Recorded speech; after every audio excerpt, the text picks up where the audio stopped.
Let's sit nice and tall. Close the eyes.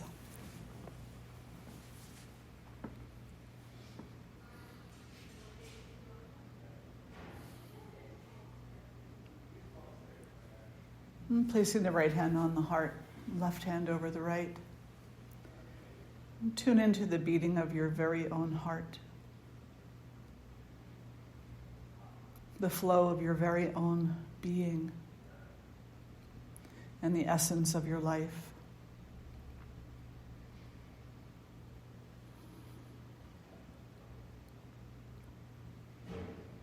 And ask yourself in this solemn moment, what do I really need to be happy? Not what do I want.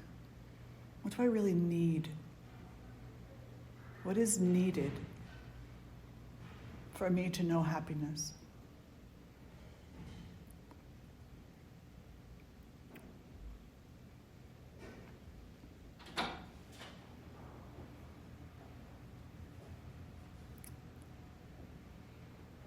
And not overthinking the question. Whatever comes to mind, just making a mental note of it. What do you really need to know happiness?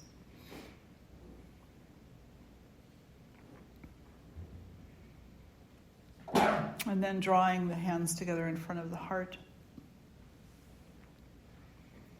We'll chant Om and the invocatory mantras. If you know them, please join in. Take a breath. Om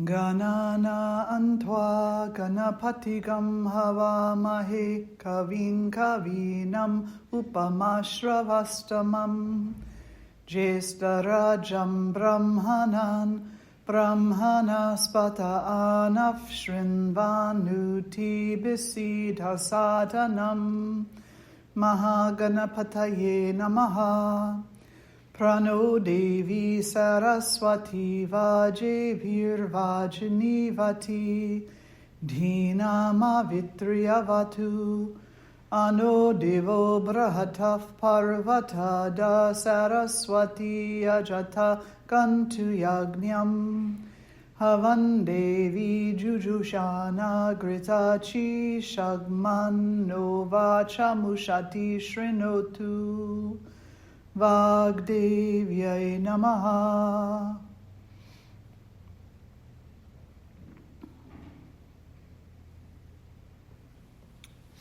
And gently releasing the hands down and fluttering the eyes open. So this is a question that, we ask ourselves all the time. What do I want that will make me happy? What do I need that will make me happy? And we oftentimes use the word need and want interchangeably, not realizing that there really is a great difference between the two. What do I want that will make me happy? I want a new car. I want a house on a hill. I want money in the bank. I want these things. I want the winning lottery ticket. These are egoic wants. And there's not that they're bad or anything like that, but we need to understand that the egoic wants are based in expectations. Expectations that being rich will make me happy. The expectation, having a house on a hill will make me look happy, therefore I will be happy. So these egoic wants are all based in expectations. What do I need to know happiness? You actually need very little. You don't even need another person to know happiness. That other person that you're so fortunate to find in this life is like icing on the cake, you know? It's like, now we get to know happiness together. But the presence or the absence of that person is not the reason for happiness. Because if we were honest with ourselves, every relationship has just as much dismay as it does joy. So it's not that the relationship is the source of happiness. Something else happened that allowed you to know that happiness is accessible to you. There was a need that was addressed and fulfilled. And again, we don't need very much at all. According to these teachings, the primary thing we need is to recognize service. That we're here to be of service. That we're here to serve the end of suffering or the alleviation of suffering for others, not just ourselves. And that in that service, there is an understanding that we take care of each other. I've been watching this really interesting show, which I didn't think I was going to like, but it's actually not so bad, called Shantaram. It's on Apple. Are you watching it? Oh. Shantaram. Now Shanti, peace. Ram. So Shantaram. Shantaram, the peace of Ram, or the contentment of Ram. And I don't know if any of you know the actor, but the lead actor in there is the gentleman who played in Sons of Anarchy as the son, the blonde guy. And the other lead actor, I'm not sure who he is, but he's a Hindu. He's an Indian actor from India. And this whole thing is shot in India, in the slums of India. And it's really about an individual who committed some pretty heinous crimes and is now on this journey of self-awareness and service. And there was a line in the show, I watched one of the episodes last night, and there was a line in the show, this American character, Australian or whatever he is, he was in jail previously, he's in this place not because he wants to be there, but because he found himself there. And he can't wait to leave. So he's in like the huge slums outside of Mumbai, and he cannot wait to leave. He's like doing everything in his power to get money to get out of there. And this person has befriended him and helped him out quite a bit. And he said to him, he found out that he had some medical ability. He's not a doctor, but he had some medical ability. And a line of people who can't afford medical care and the hospitals turn them away start lining up outside of his door. And he says, I don't have time for this. I got to get out of here. I don't have time for this. And he said, don't you get it, man? In his Hindi accent, don't you get it, man? He says, the reason that this works is because we take care of each other. You've been taken care of since you arrived, and now this person needs you. Now you take care of this person. Or you leave. And he was just like that. Or you leave. Your choice. But it doesn't work if we don't take care of each other. And as I'm sitting there watching that, I'm just so endeared to the program because of the messages that it sends, like the humanity messages and the self-reconciliation messages are just really beautiful. Even if the underlying story is a bit gruff, but still. So what do you need to know happiness is to be of service to the alleviation of suffering of others and yourself.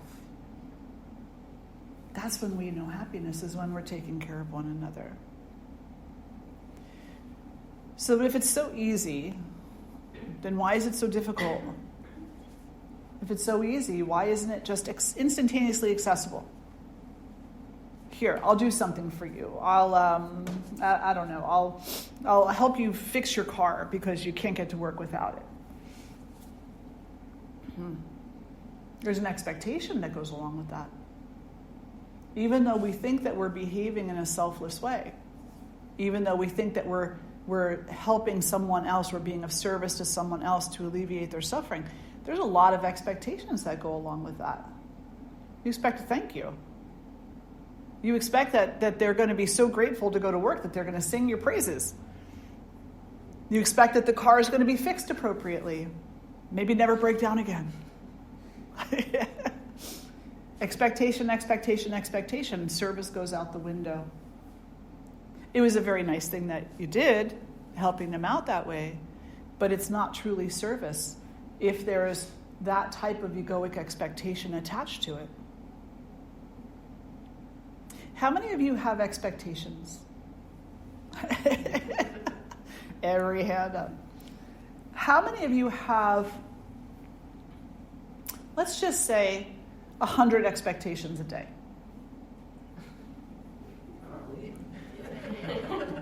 How about 1,000 expectations a day? Yeah. How about 10,000 expectations a day? How about 100,000 expectations a day? Your life and my life is so filled with expectations that we don't even know most of the time when that's what's happening. There's two kinds of expectations at a minimum. There's the expectations that we know we have, like I give you a birthday present, I know I expect you to say thank you. Right? My members of my family were big on that. It was like, you didn't say thank you didn't write me a thank you card, you didn't sign the card, love, It's like it's such expectations there. So these are expectations that you know you have. You expect your partner to be loyal, to be faithful, to be honest, to be caring. These are expectations that you know you have. You have organized your life around these known expectations. And in some ways, you have limited yourself greatly because of them. Because sometimes we become so rigid in our known expectations that we cease seeing the needs of another person.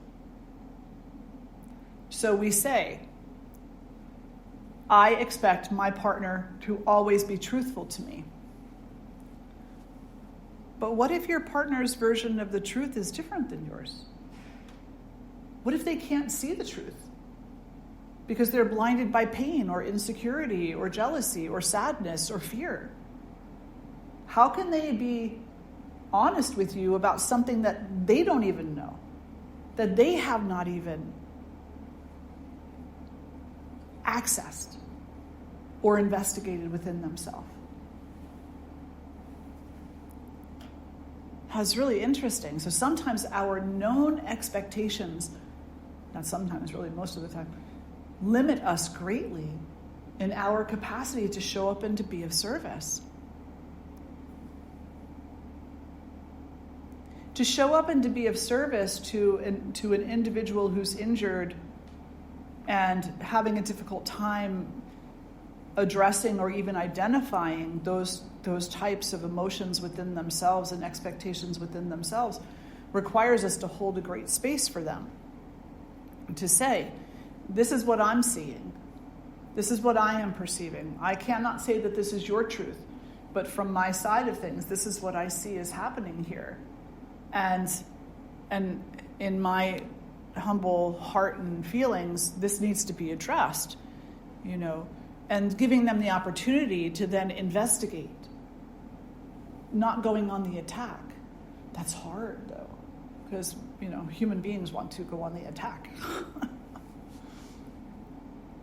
So to be of service in those moments when our expectations are so very strong and rigid, and then to find out that there's a chasm between what I perceive as the truth and what another perceives as the truth, is to hold the space for that chasm to heal itself into a common understanding, and maybe even into a greater conversation, one that is actually more needed, one that is even more needed and more healing. Does that make sense? Yeah. So these conscious expectations can sometimes be greatly limiting to us. I expect that I'm going to have a job with a certain title, with a certain pay, with a certain this, with a certain that. It's all wonderful, and it's a great goal to have.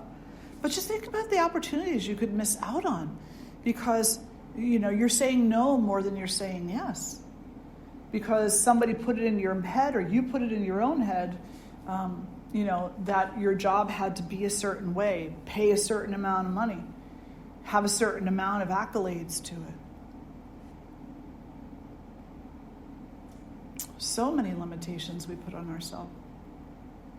Our children have to be a certain way. They have to get a certain grade in school. They have to win a certain number of awards. They have to be the best on their sports team. Do you know how much we miss out on our children when we put them into that place of expectation? Not only do we miss experiencing their simplicity as a child and their growth, but we also provide them with the opportunity to know anxiety and fear. We provide them with the opportunity to experience failure on a really intense level. And those are not such great opportunities to be giving to our children. So the child comes home with a B. In the words of my graduate advisor, no one's ever going to see that grade anyway. No one's ever going to see it. You're the only one who knows it, So you just sit down and say, do you really believe that this was the best that you could do? Did you put your whole heart into this? Yes. Okay then. Or if they say no, then you explore. No, I really didn't. I was bored a lot of the time. Maybe you find out that the class is not actually what the child needs, that they need something a bit more stimulating, approached a little bit of a different way, But only by communication, not by having such rigid expectations that they fall into our pattern of anxiety and fear. We put that off to the side and we talk to them, we communicate with them, we say, this is what I'm seeing. What are you seeing? And then you come together in that, and somehow we find common ground. There's a lot of work to be done with regard to our conscious expectations. And that really initially is where most of our work is done, because we know we have these expectations. And we have expectations of ourselves too. Like I have to look a certain way, be a certain way, sound a certain way, have certain friends, live a certain life. And those expectations can become so rigid that they limit us in our ability to accept gifts from other people. A very wonderful friend dropped off a gift the other day for me. And in that gift, there was something that I can't eat because I don't partake in animal substances. And so we had a really beautiful conversation, and he said, when I was bringing it over to you, I was thinking, I don't think Swamini can eat this, but I'm going to bring it over anyway. And I said, well, would it be okay if I regifted it to somebody else? And he said, oh, absolutely, yes, by all means. And then he started to apologize. Now, my expectation of my own meal, my own nourishment, has caused this person to apologize to me for kindness? No. He said, stop.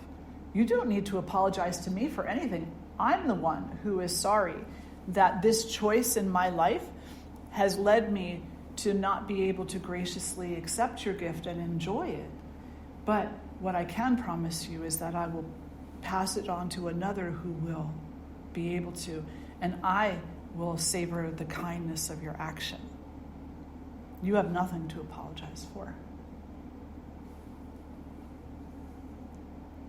Swamiji, when I was in India visiting him, one time he took Ed and I to a function that he was going to for a family.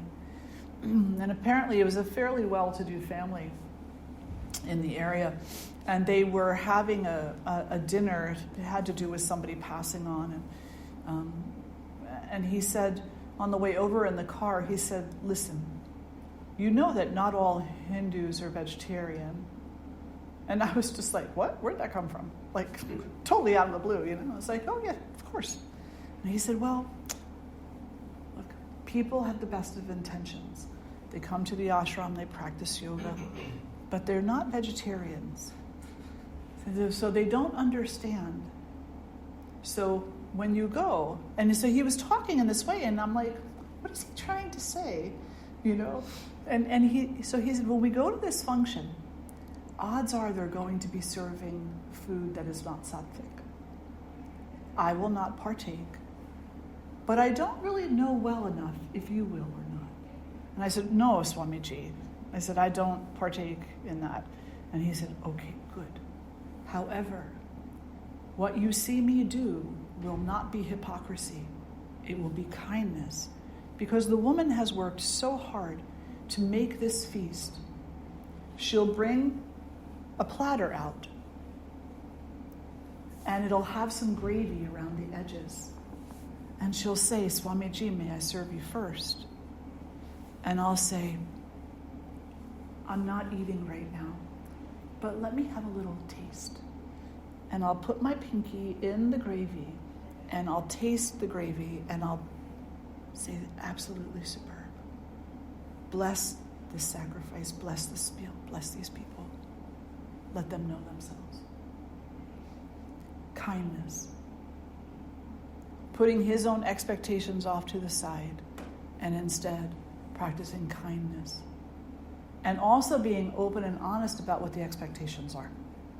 Right? If we hide our expectations, if we sweep them under that rug, thinking that people will just think we're difficult. We'll keep the expectations, but we'll hide them a little bit. We'll disguise them. No. Got to openly talk about them. Openly talk about them. It's the only way to work through them. And to come to a place where we can realize that some expectations that are conscious are just neutral and no worries. Other ones are pretty harmful and limiting. So unless we're actively interacting with them and talking about them, we won't have an opportunity to move through them. Conscious choices or conscious expectations. We also have unconscious expectations. Unconscious expectations. And these are really interesting energetically because our unconscious expectations set the stage for pretty much everything.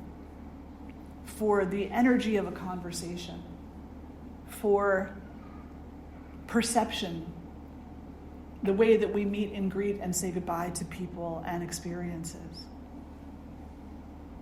Unconscious expectation, like the phone rings. Hello? Oh, wow. You were the last person I expected to hear from today. You were the last person I expected to hear from today. Even though there's nothing wrong with saying that, and you didn't mean it in a derogatory way, it sets the stage. It has a message, a hidden message inside of it. And maybe the person blows it off, and maybe they giggle a little bit, or maybe they don't. Maybe they now are carrying this uncommunicated idea of, do I not call her enough? Do I not interact with her enough? Did I say something to her to make her mad at me? Unconscious expectations and words that bring those expectations to light, and we don't even know that they're expectations. When we meet somebody and they remind us of somebody else, initially we can't put our finger on it, but we immediately put up a wall because we expect them to be like this other person. And so our whole body language is involved in this. And that promotes fear and anxiety and misunderstanding. Unconscious expectations. We wake up in the morning, and how many of you have ever said to yourself when you woke up in the morning, oh, this is going to be one of those days?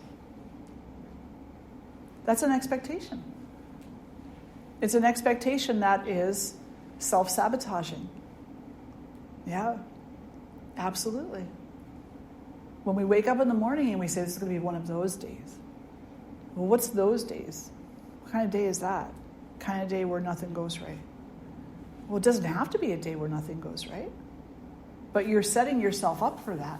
You're giving yourself this unconscious expectation that you're going to carry around in your mind with you all day, and every single little thing that happens, you will either dismiss it because it does not meet the expectation of this being one of those days, or you'll say, see, told you, I know exactly what kind of day this is going to be.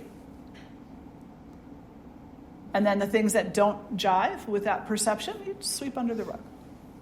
Oh, that was nice, but it was an anomaly, because this is one of those days. Think of how limiting that is. That kind of an expectation. That this should be a bad day. That should be a bad person. That this should be a bad circumstance. It doesn't leave us open to very much growth at all. And it doesn't lead us open to reconciliation with ourselves or with anything else, with circumstances, It doesn't empower. No. So the next time that you wake up and you say, oh, this is going to be one of those days, change that to something else. To something like, I'm curious what this day will bring. I will keep my heart open to all of it. And maybe I'll stomp my feet through some of it. But I'll celebrate what can be celebrated. Just as much as I complain about what can be complained about. So the conscious expectations and the unconscious expectations. Which one do you think you have more of, conscious or unconscious? How many of you say unconscious? Yeah, totally. Absolutely. And which ones are more difficult to change, conscious or unconscious? Unconscious. Because you're not paying attention to them. You just think that it's just a joke, I say. It's just a joke. It's actually not just a joke.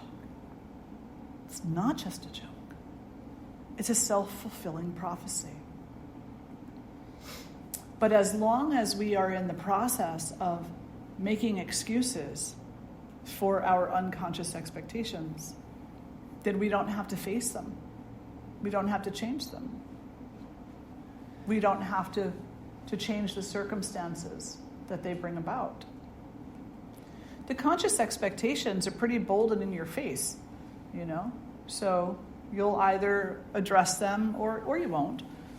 But at least there, there's a little bit more of a known choice. Well, this is just the way I am. That's a choice. It's a choice not to address it. Or, well, I tend to be kind of reactive in certain circumstances. I think I'm going to look at that and see what the kind of impact that might be having on my life. At least with the conscious expectations, you have the opportunity to mull it over a little bit. With the unconscious ones, it's just kind of on automatic repeat. It's like you don't even know you're doing it half the time unless somebody brings it to your attention. I'm curious, though, now, after this conversation today, how many times in the next 24 to 48 hours you're going to say, there's that unconscious expectation. Make a list. Carry a little piece of paper around with you with pen and pencil and make a little list. And that's what you got to work on. That's your to-do list. So this morning I woke up and said it's going to be one of those days. We went out to the restaurant and they don't usually make my pizza properly and I expected them to do it again. Whatever little expectations that are unconscious that come forward in the next 24 to 48 hours, write them down. Because guaranteed they're related to so much in your life and to the way that you look at things. Well, I just never do anything right. Or they just never do anything right. it leads to those types of huge statements that drain us of hope, that drain us of inspiration and creativity, that drain us of energy, that drain us of compassion and empathy. They really do lead us down the rabbit hole of hopelessness. So the more that we investigate them, the greater a gift we're giving ourselves. Because then we can slowly work to change them. And maybe initially the change looks something like, oh, they never make my pizza right here. We can go there, but they're just not going to make it right again. To, okay, I've had previous expectations at this place and they've never really met my expectation. I'm willing to try it. Let's see what happens this time. To, could we possibly go somewhere else? Because, I haven't really had a positive experience at this place before. And then maybe after that, you could either become indifferent to some degree to the way that they make their pizza versus the way you expect your pizza to be made. Or you could go there for, and see maybe one time they will get it right, Maybe one time they will meet your expectation. But do you see the process of it all? It's like, you don't have to be stuck on the one. You don't have to be stuck on the negative only. It'll never be. It'll never be. I love in therapy, they say there's 2 words that you should not use. Actually, this is the one time they say one of the words. There are 2 words you should never use, and that's never and always. You should not have those words in your vocabulary to any great extent, because never doesn't really exist and neither does always. You never tell me you love me. What kind of communication are we talking about here? Are we talking about you want to hear the words said, or you want the actions? Because there's lots of ways to tell someone you love them. You always blame me. Always?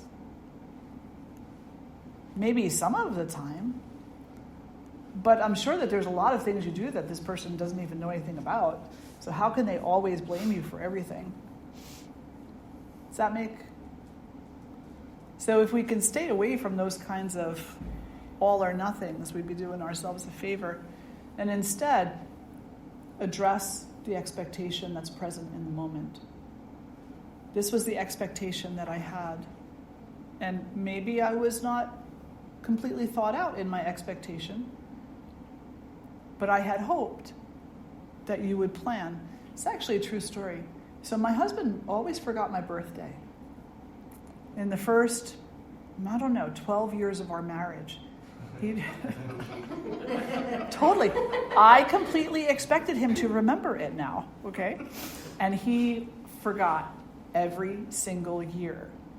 He knew it was October, but we got married on October 1st, and my birthday is October 9th. I don't expect you to remember that. My birthday is October 9th. And so about 12 years in, maybe actually about 2 years before, so about 10 years in, he started to say, I'm never going to be able to remember your birthday if I haven't remembered it yet. So let's just call it October. Initially, I had some fun with that. 3-week-long birthday and everything. But there was still that little voice in the back of my head that said, I really expect you to know my birthday. And to not confuse it with our anniversary. I mean, they're 9 days apart, for heaven's sake. And I really had to look at that.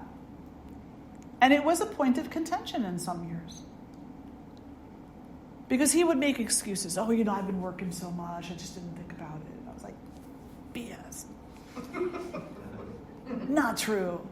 You know when my birthday is. It's on the calendar on the refrigerator. I didn't look at the calendar. Why?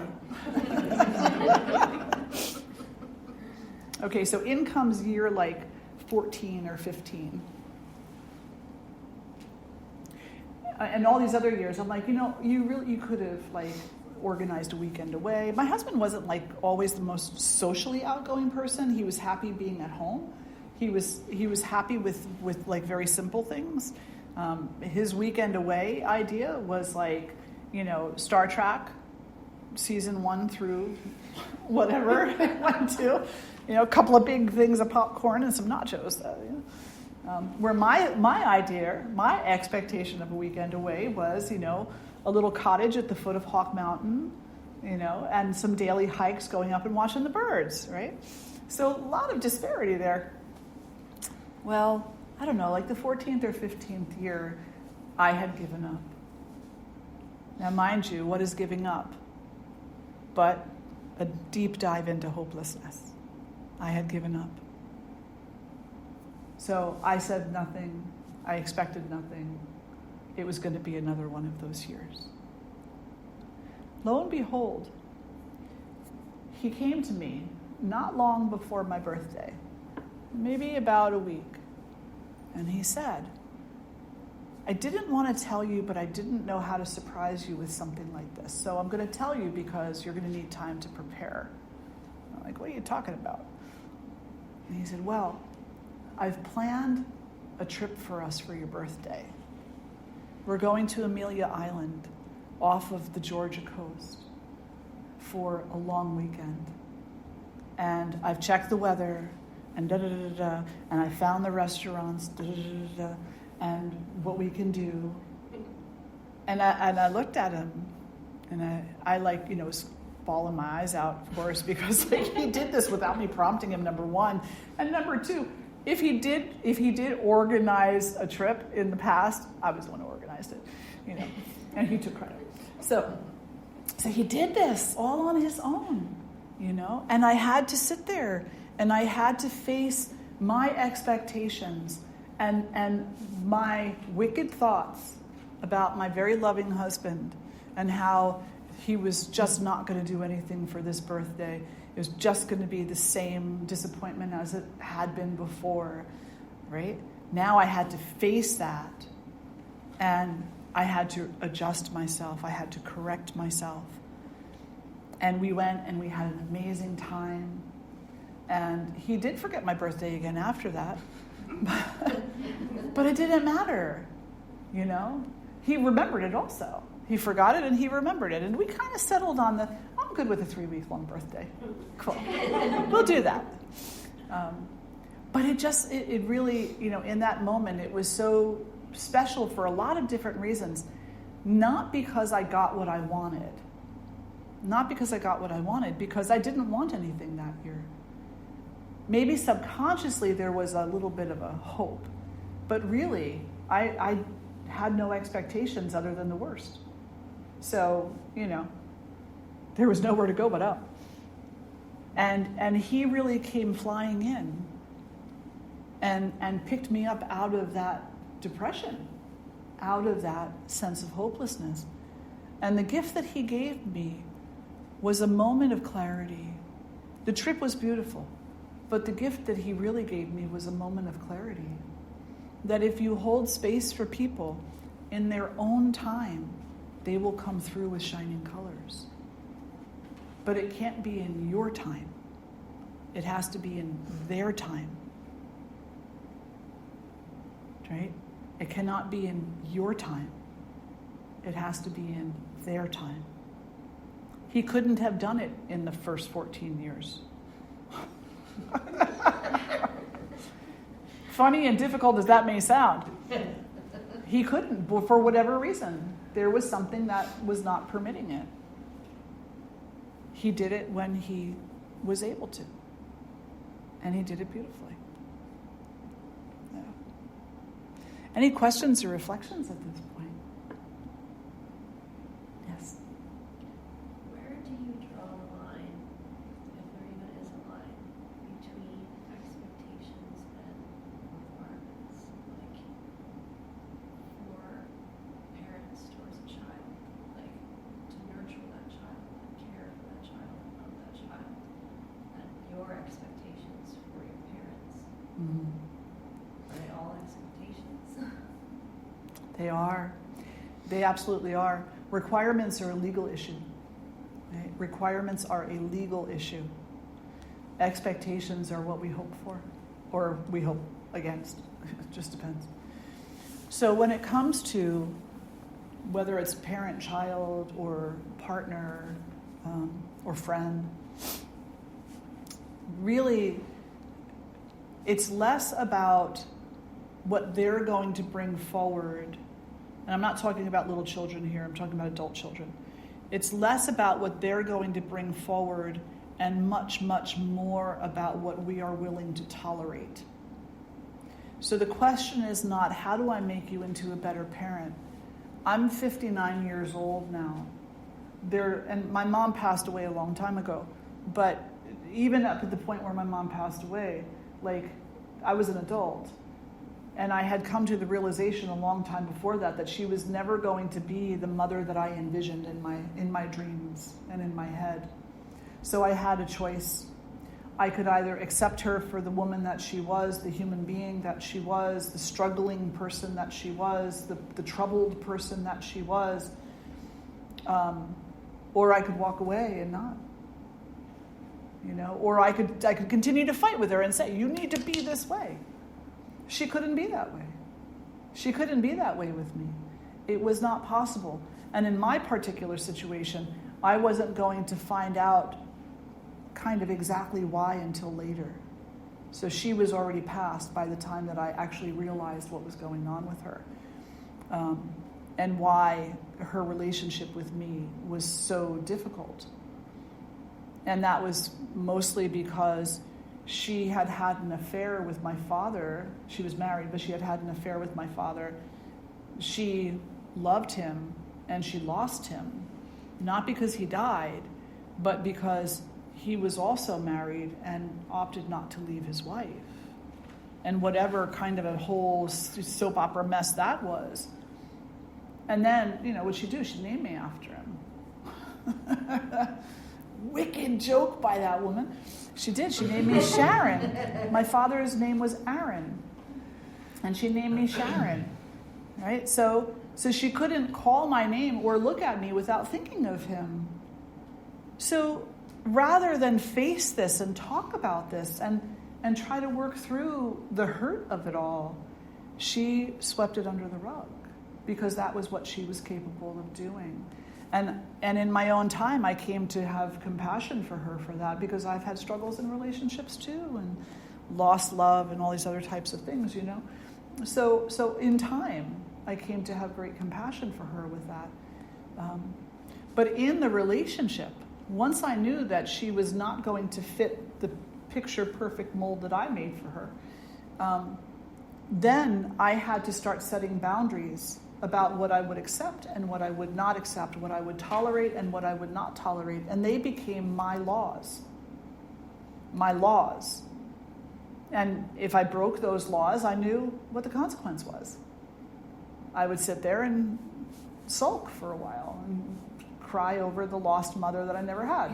And if I stayed to my own internal laws, then I knew that I was maintaining some kind of a healthy boundary and allowing her in that same moment to be exactly who she is. And not asking her to be something she's not capable of being. And it's the same thing in any relationship. It doesn't, not just child and parent, adult child and parent, but friends, partners, spouses, all of it. It's all the same. It's like, you try not to look at your partner and say, you must meet my wants. Instead, look at your partner and ask, what do you feel you're capable of? Where are you in this moment? What conversation can you have? And you'll find out a lot more. I think last time we talked and I had shared with you that I don't even remember where it was said or like if it was a show on the podcast or something, but they said the number one mistake that every single person makes is that when they go out on that first date with a person, they show up 100%. And it's mostly 100% not you. You show up in some perfected form. The ideal outfit, the ideal makeup, the ideal hair, the ideal language, the ideal laughter, the ideal eating habits. Let me sit tall and little tiny bites and put my fork down in between bites. Let me really make this person see me. That's not seeing you. That's going to a play and watching a drama unfold, right? To see you means eat sloppy, be sloppy, show up the way you are, and let them know what they're in for.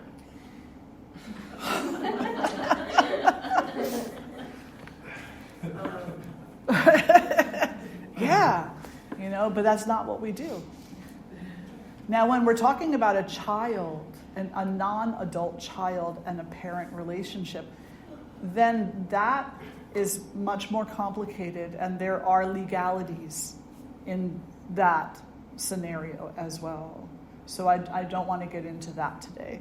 But as an adult child, there's not much we can do with regard to our parent, with regard to our siblings, with regard to our partners, and with regard to our own children, except for hold space for them and maintain safe and sacred boundaries for ourselves. Yeah, it's a great question. Yeah. Other questions and reflections? What would you say are general boundaries that should be kept? Oh. Yeah. Oh, you ready for the list? Number 1, no violence. I am not your outlet for your violence. I am not that. I am not the sponge that's going to absorb. So, name calling, physical violence, accusations, undue blame, anything along those lines. No. And it's not like you just say, no, I'm going to now push you away. You say, okay, first of all, what I'm hearing coming from you, I am not prepared to carry that, and I'm not going to carry that. So if you would like to sit down and talk about this, we can sit down and have a conversation about it, but not in an accusatory tone. Not in a violent tone. Not in the name calling. No, never happened. My husband and I were together, married for 24 years, and we were together for 28 years, and not one time, and this is not an exaggeration, not one time in that entire time did we ever say, I hate you. Those words never left my mouth or his. And we knew that consciously. We actually said to each other, this we felt was a major key to the camaraderie that we shared and the respect that we shared, was that we did not insult each other. We never looked at each other and called each other names, not ever. I would have said, I'm mad at you right now. You're being a bit of a jackass. Sure, that's one thing. And he said it to me too, so it's okay. But never once did we call each other names. Never once did we say, like, I hear the way some couples talk to each other and I cringe. I'm like, how? You can't take that back. Once you put that energy out there, you can say you're sorry 10,000 times. But it doesn't matter. The energy is there now. Now you have to reconcile the energy. And how do you do that if you're calling someone all kinds of really horrible things? It's very difficult. If possible, I don't know. So that's the first thing, is like, none of that, no. Open lines of communication, yes. But violence in any form, no. The next thing for healthy boundary is you need to understand what belongs to you and what doesn't. And I love that lately I've been hearing a lot of people talking about this here at the ashram. They're like, have to know what belongs to me and what doesn't. And it's like, true, you need to know. Because you're not meant to carry someone else's burden.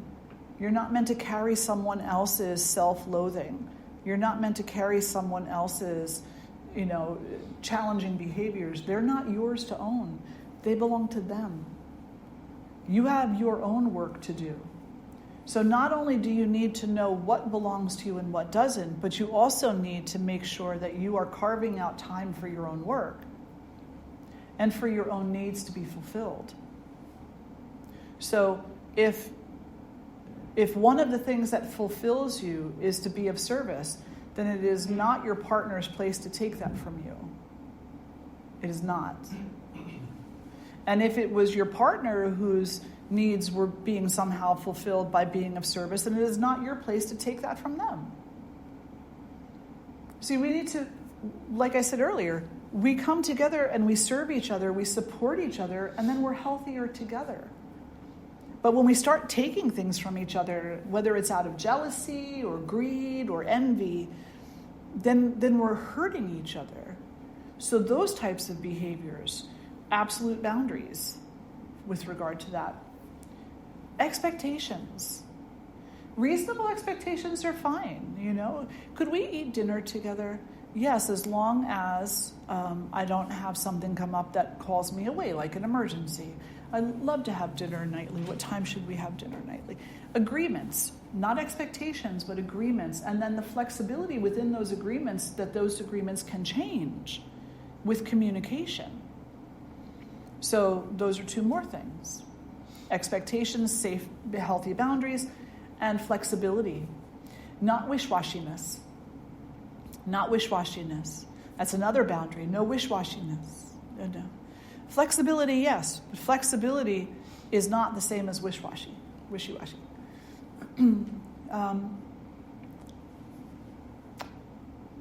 Trustworthiness. That's a really important boundary. Trustworthiness. There's so much argument in the world, and especially like the psychological world. Are humans monogamous or not? And all evidence points to no. All evidence, all like a huge, vast amount of evidence, I won't say all, but a huge, vast amount of evidence points to no. That monogamy is a choice made by humans. And it is also a choice that is very most oftentimes changed by humans. So we make the choice of monogamy, then we get bored, and we look for excitement. And that inevitably leads us into a non-monogamous situation. So we need to have an understanding of what our choice is. And if we are saying to an individual that we're with, I'm with you and I am going to practice monogamy with you. You are the person that I am with. And we need to stand up to that. We need to be that for them. We need to be trustworthy in and of ourselves. And that is a personal boundary that needs to be held. We should not break our word. We should not break our vow. We should not break a trust. So boundaries are not just about what we're going to keep out. Oftentimes I actually say boundaries are far more about what I myself am living up to. What I myself am living up to. So those are just a few things, you know. Know what it is that you're bringing into a relationship and what it is that you're offering, and then be true to that, you know. And if there's something that you're bringing into a relationship that's not exactly healthy, then don't be true to that. Be honest to that, and then work to change it. Yeah. Thank you. Absolutely. Absolutely. Yeah. How do you maintain those same boundaries with your unhealthy expectations of yourself? That's a really good question. Practice. Practice, and more practice. You have to call yourself on it. You have to call yourself on it. So if one of those boundaries is I'm not going to talk negatively about myself, and right after I set that boundary, I'm talking negatively about myself, I have to say, stop, breathe. Is it true what I'm saying to myself? Is it true? Is it honest? Is it useful? You know, use the 4 rules of impeccability on yourself. Oftentimes we read these books, you know, and we say, well, I'm going to apply this to every relationship. And it's like, no, I'm going to apply this to one relationship right here, this one. So those 4 rules of impeccability, how am I holding up to that? And then calling myself on it. And initially I might feel like, well, it's just more proof that I'm not good, that I'm not worthy. No, I'm doing the work. You got to be able to give yourself the accolade. I'm doing the work. I'm doing the work. And the work is not easy, and it really sucks. And sometimes I cry, and sometimes I scream, and sometimes I stomp my feet like a child. But at least I'm doing the work. I'm doing the work. And I'm not going to say cruel things about myself, because I don't deserve to have cruel things said to me. especially by me, because no one else really knows my story, but I do. I do. And if I'm saying cruel things to myself, then I'm giving you all permission to do the same thing. So we have to have these conversations with ourselves, which initially it's like, well, I don't want to talk to myself like that. It's okay, talk to yourself. Talk to yourself. If you're not willing to listen to you, how could you expect anybody else to? You're the one who knows the truth of you. And the truth is not all of the questioning and all of the accusations and the self-violence. The truth is you are a human being who is living a life that has both great difficulty and beautiful moments. And as a human being, we all have a little tendency to get stuck in the difficult moments, to get stuck there and to let those define us, and to say, well, the beautiful moment was an anomaly. We have to change that thinking so that if we are going to have expectations, that we expect more of the beauty, the real beauty. Because when it comes down to it, the real beauty of peace and unity is the truth. So let's put expectations to that, rather than this idea that we're completely broken apart and of no value. But you have to call yourself on it compassionately. You have to make the change in the mindset. It's like when I tried to quit smoking. I tried so many times. I love this. I was a professional quitter. I really did. I tried to quit so many times, like 7 or 10 times, I don't even know. But inevitably, I would always go back to it. And then one day, my little son came up to me. He was like around, I don't know, maybe 7 at the time. Or maybe younger than that, I guess. He maybe 5 or 6. He goes, you're killing me. That smoke, you're killing me. And I looked at him, I was like horrified. And then he stopped and he was all serious and he went, I learned all about smoke today. He was in 2nd grade. I learned all about smoke today in school. They told us what that's doing to your lungs and what it's doing to mine. You better quit smoking, Mom. And like this coming from my little kid who's usually giggly and playing with his toys and So I was like, okay, that's it. I got to quit smoking. So I went and I got hypnotized. Yeah, I got hypnotized. And I wasn't really sure it was going to work. But I went to Brookdale Community College and they had a hypnosis session there specifically to stop smoking. And there were a few things when I walked in that I really knew I was in the right place. The first was that the man running the session, the first thing he said to us wasn't even hello. He said, okay, for those of you who don't really want to quit, the door is there. Go ahead and leave. You'll get a full refund. That's lesson number 1. If you don't really want it, it isn't going to happen. You have to want it. The second thing he said was, but for those of you who want it, but aren't sure if you have the tools or are strong enough or can actually do it, stay, because we've got something to share with you. And then what he shared were a series of, I don't even remember the visuals, the whole hypnosis part of it, I don't even remember. But I remember a few of the visuals, the disgusting visuals, the black lung and stuff like that. What I remember most was one thing he said. He said, whenever you go for that cigarette, stop and say to yourself, halt. What am I? Am I hungry? Am I angry?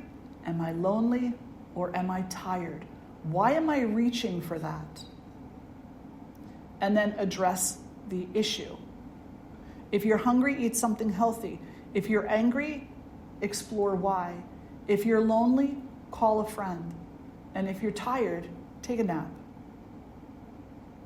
Don't reach for the cigarette.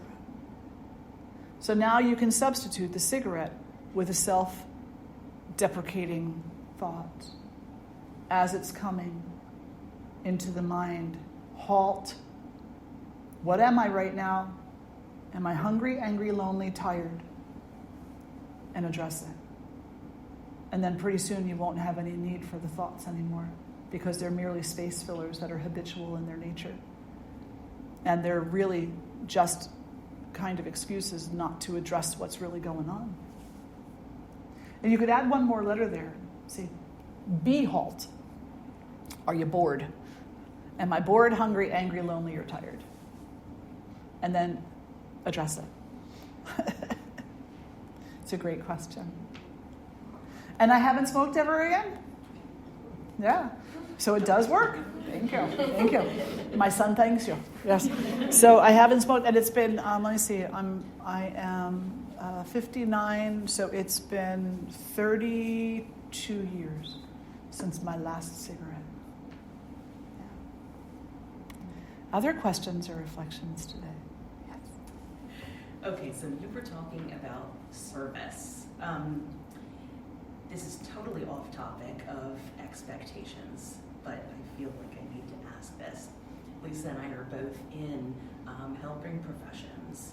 Our income as a married couple depends on us helping other people. Mm-hmm. So I'm not going to speak for my wife, but for me, throughout the day, all I do is sacrifice myself. Mm-hmm. And then I end up burnt out, angry, exhausted. Can you speak on that?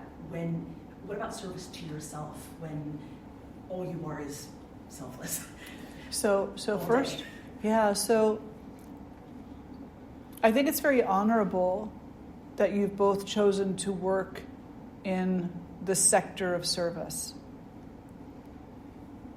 But we do have to remember that if you're getting burnt out in whatever it is that you're doing, that there might be a component to it that is not so healthy, or that's being done for stressful reasons, like keeping a roof over your head, right?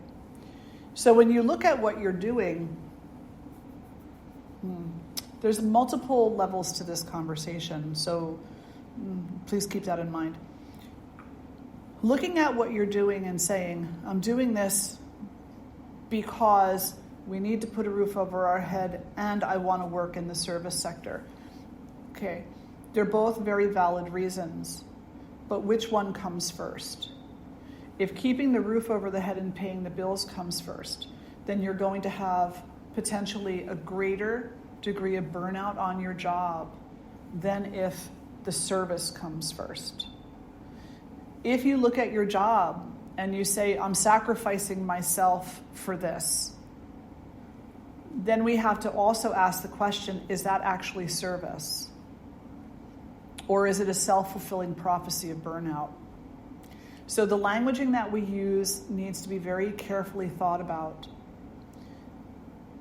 It's very important that more people actually begin working in the service sector because, again, come to the community. We take care of each other and we all are healthier as a result. But the reality is that in today's world, you need a certain amount of skill sets in order to be able to function in the service sector, given the challenges that you're facing, that we're all facing. The hate and the violence that's in the world, the pushback from other organizations that are antithetical to your organization's mission, right? Things along those lines. Does that make sense? So you have to also have, if this is your choice, if this is like, well, I could go off and work in corporate somewhere, but I'm not going to because I really want to focus here. So we're going to live according to what this allows us to live to. Then we also have to say to ourselves, now I also need to know exactly what is self-care in this situation. What is self-care here? So understanding this is hard work. I'm going to be coming up against a lot of obstacles. There's going to be stressors because not only is this service, but this is also my livelihood. What does self-care look like here? And my suggestion to you is that it's not pedicures and manicures, and it's not even really massages. It's not. It's meditation. It's time in nature. It's knowing when to say no. It's knowing when to say no. It's knowing when to say no. You're smiling. It's knowing when to say no. It's knowing when to be honest about, my cup runneth over, and it's not with good wine. It's actually with stress and anxiety. So I'm sorry, I cannot work through this weekend. I need to go rest. And you need to be diligent for yourself in your self-care. And why do I say meditation and not a pedicure, manicure, or massage? Well, massages are very wonderful, and they can definitely be super helpful for alleviating physical tension and stress. But meditation is stillness and silence. Your job is not.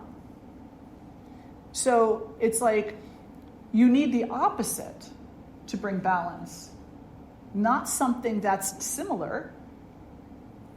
You go to the pedicure, manicure place, and you sit there having conversations and gossipy talks about this, that, and the other thing. It's just more of the same, but different. You go to the massage therapist, and unless it's a very gentle massage, they're beating you up in a really good way. Right? I love Swedish massages. They are amazing, so good for alleviating tension, but it's not my self-care routine. It's the way that I support the musculature of my body from getting too tight. Self-care is a mental, emotional, spiritual thing. Physical care is your exercise, your massage, your other stuff that you do. So the meditation is stillness and silence. And in the stillness and silence, you have the antidote for chaos, period. The other thing is yoga nidra and restorative yoga. So I would hear so many people say, well, I'm going to go do my hot yoga class. It's Friday at 5 o'clock. I've had a long, hard week. It's been stressful. It's crazy. Now I'm going to go sweat it out. And it's like you're depleted. You've been being regularly depleted, and now you're going to go deplete yourself even more. No. Friday, you go to restorative yoga, or you go meditate, or you go sit and hug a tree. You go do something that is the antidote to what has happened during the week. Not the same.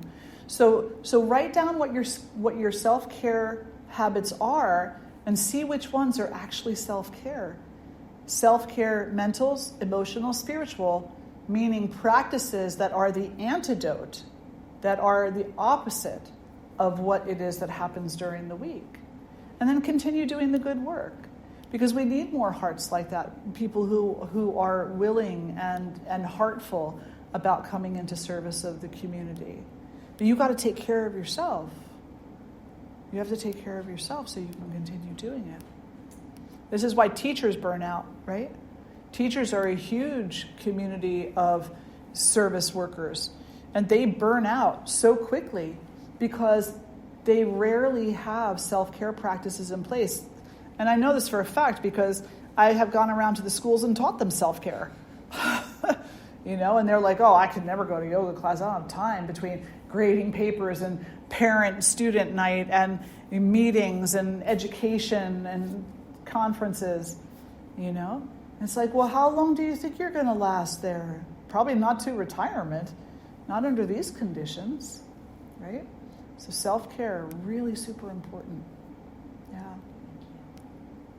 Any other questions or reflections? Did you find today's conversation useful? Very. Yeah. That it is. So don't forget, 2 kinds of expectations. The ones you know about and the ones that you're hiding from yourself. And pull those ones out a little bit and take a look at them and work with them and change your languaging. That's the first step. Change your languaging. No, it's not going to be one of those days. It's going to be a day that's going to be filled with a diverse amount of things. I wonder what they'll be. Yeah. And then meet each one with an open heart and an open mind. And recognize each one as an opportunity to learn. An opportunity to practice the skills that you learn in your studies, in your yoga and meditation. As an opportunity, it's the proving ground for those things. And in your relationships, don't have those expectations of other people that they're not ready to fill. Decide instead, what is it that you are willing to tolerate? And what is it that you're bringing forward? Create your healthy boundaries. Understand what you're doing and why. And in your own self-talking, be kinder to yourself. Don't hold yourself dangling over the cliff, screaming, ready to fall. No. Pull yourself back onto solid ground and give yourself an opportunity to change your language. And remember, be halt. Bored, hungry, angry, lonely, tired. And so anytime that one of those self-judgment or judgment of others comes to the mind, stop it and say, am I bored? Am I hungry? Am I angry? Am I lonely? Am I tired? And address it. And life will be a different place. Different place entirely. All right, let's sit tall. We'll close the eyes. And draw the hands together in front of the heart. In a sincere prayer, may we all know healing. May we all know peace. May we all know unity. May we all know the self, of our own self and of all others. We'll lift our voices in one Om. Take a breath in. Om.